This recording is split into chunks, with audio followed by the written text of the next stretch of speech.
What was your general experience of Urbana like? Well, I think it was just amazing to see so many students there and Mm. to worship with so many students and to just see. It was a rather different experience because the viewpoints presented weren't Mm. necessarily what I'm getting at church at in DC, but Mm. it was interesting to see how people approach Jesus living incarnationally Mm. because the theme of the conference was he dwelled among us. So Mm. how that looks to Mm. different people in different missionaries around the world. Great. How about you, Skylar?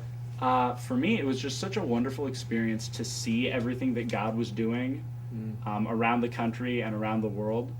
There were just a lot of great speakers and really, really visionary people talking.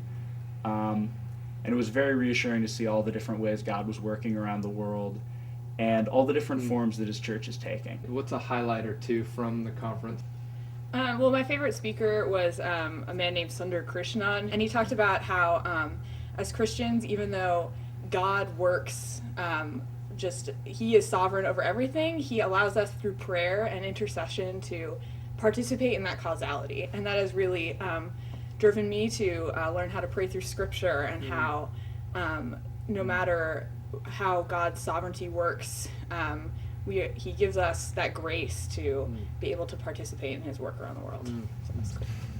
One of the themes that I saw a lot from several speakers was the idea of God's kingdom. And the way it was described by one guy was he takes the biblical word shalom, which usually gets translated peace. But for me, and one of the great experiences at this conference was figuring out that that's more than just simple peace. It's a restoration of the entire world to the way God intended it. And it was just very impressive to see all of the people really motivated by that goal in missions and just returning all human relations to the way they were designed by God. Mm.